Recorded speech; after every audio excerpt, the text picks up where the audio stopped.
first non-QB taken in this year's NFL draft was a name extremely familiar to a previous generation of football fans, and his son is now already proving to be one of the league's most talented wide receivers just weeks into the season. Marvin Harrison Jr.'s famous father was a dominant 8-time All-Pro wide receiver for the Indianapolis Colts, who was inducted into the Pro Football Hall of Fame in 2016. Harrison Jr. obviously has very big cleats to fill on that front, but anyone who's watched him in college will know he has every chance of being one of the league's very best, just like his father.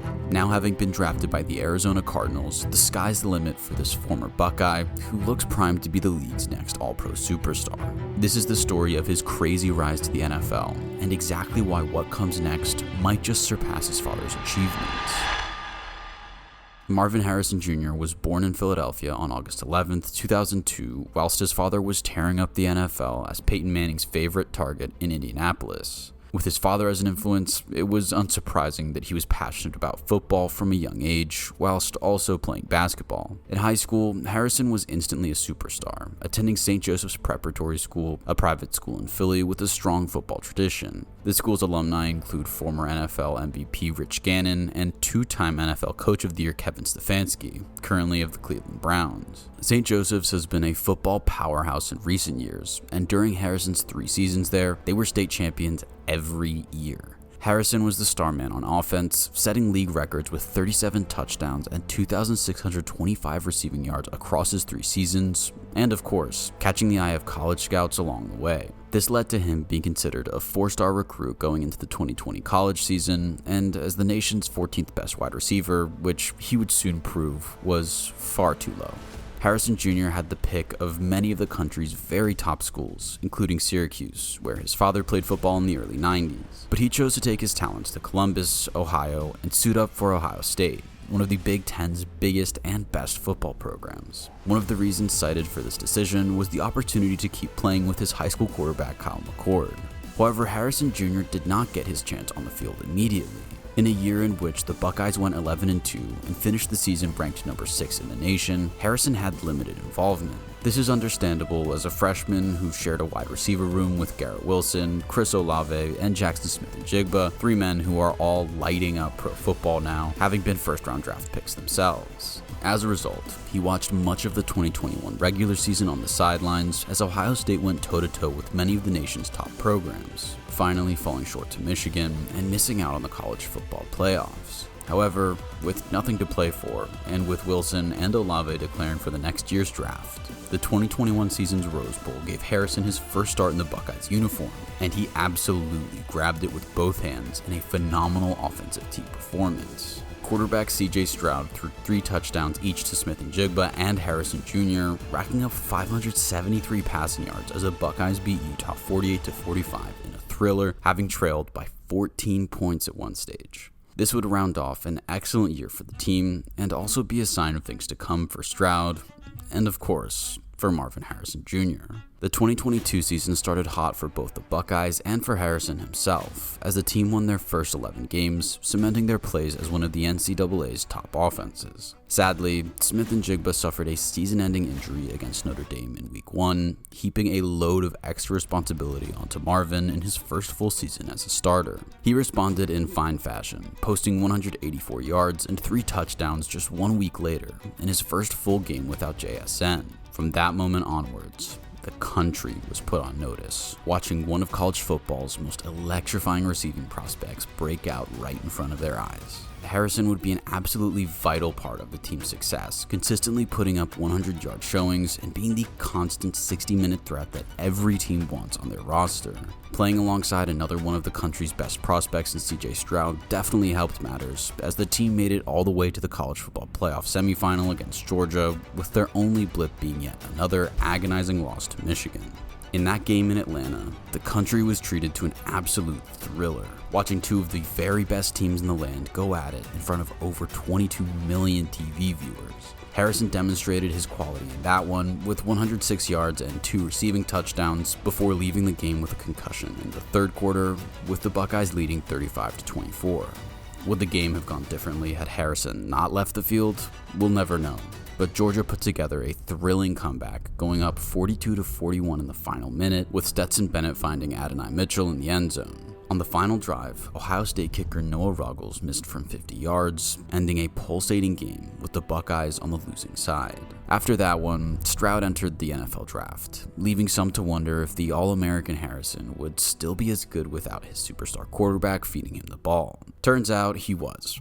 Finally getting to reunite with his high school quarterback Kyle McCord, Harrison put out another elite season with 1,200 yards and 15 touchdowns, including one on the ground. Harrison began the season as the consensus best wide receiver in college football, and he retained that status throughout, as Ohio State had yet another impressive season through 10 weeks. But once again, they would suffer a brutal late-season loss to arch rivals Michigan, ending their hopes of a national championship. This was despite Harrison's best efforts, as he had 118 yards and a late touchdown, but ultimately, the Buckeyes would fall short, 30-24, and have to watch as Michigan picked up their first natty in 26 years. Harrison ended the season with a huge haul of awards, including All-American honors, Big Ten MVP, and the Fred Biletnikoff Award, awarded to the top receiver in college football each year. Previous winners of this award include Randy Moss, Larry Fitzgerald, and Calvin Johnson.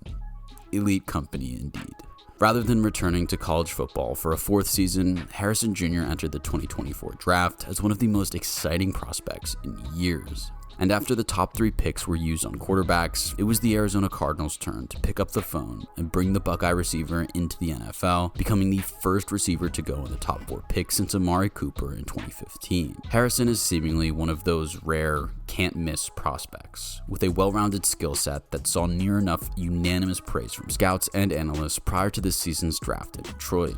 The ease with which he gets open is second to none, with exceptional route-running ability and size to work through contact. Despite not running a 40-yard dash during the pre-draft process, it is clear that Marvin has the speed required to thrive in the NFL. He's a true threat at every level, whether he is breaking deep for a long touchdown or finding the separation needed to pick up a crucial third down. Having signed his $35.3 million 4-year deal, Harrison has already got to work impressing both his new head coach Jonathan Gannon and his new quarterback Kyler Murray. And the Cardinals absolutely needed a man like Harrison, given the state of their receiving room last season. Their top wide receiver last time out was Hollywood Brown, who recorded a paltry 574 yards. A big reason why this Cardinals offense ranked just 26th out of 32 in terms of passing yards last season. With a big play guy like Harrison in the lineup from week 1, he could well be the much needed spark for this team going forward. And he could very quickly be the man Kyler Murray needs as well. Murray has had some struggles in recent times, around injuries and also just struggling on the field, with a 6-13 record as a starter in the last 2 seasons. Murray divides opinion in this league, but he's absolutely shown that he can be an elite QB in this league, and it's down to head coach Jonathan Gannon to get that out of him again. Fans excited to see Harrison on the field would have to wait though, as he played just 3 snaps in preseason and didn't receive a single target in that matchup with the Saints. Then, in a bizarre turn of events, the Cardinals were quickly under fire in week 1. Their prized asset, secured as a priority in the draft, came out of the week 1 loss against the Buffalo Bills with just 1 catch for 4 yards on 3 targets. Arizona got off to a hot start in the game, but faded as it played out, and ultimately squandered a handsome lead against the Bills to end up 0-1 on the season.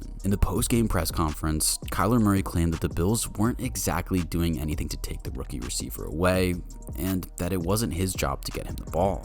He then shifted the blame onto his offensive coordinator, Drew Petzing, saying he would leave that to him. It was just a strange start to life in Arizona this season, but all was immediately forgiven in the early goings of week 2. The narrative all week had been the concern for Marvin Harrison Jr.'s usage in the Cardinals offense. Greg Dortch and tight end Trey McBride had been the priority targets, while Maserati Marv had a front row seat as a bystander.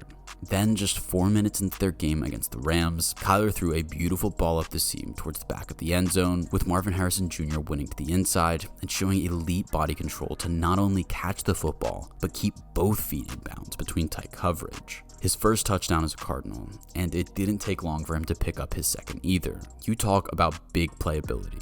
Well, how about a 60-yard touchdown on the first play of the very next drive, with 25 of those yards coming after the catch? Harrison came across the field from the left side, and as Kyler bootlegged around and got his eyes on the coverage, he found him streaking down the field, wide open. The throw was perfect, and Marv turned upfield, beating multiple defenders to the line before stretching over the goal line for his second score in as many plays. The rookie sensation had arrived, and everybody who had notes on how poor the connection between he and Kyler Murray looked a week earlier quickly forgot about the struggle. Harrison Jr. ended up with 4 catches for 130 yards and 2 touchdowns in that Week 2 game against LA.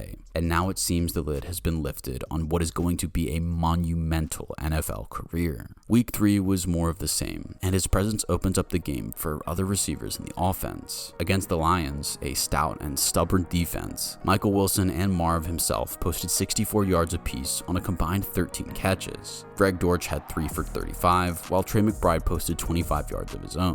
The Cardinals have weapons, and Marvin Harrison's score on a crossing route from the right side saw him beat out vet corner Carlton Davis before toe-tapping his 3rd TD of the year in just 3 games played.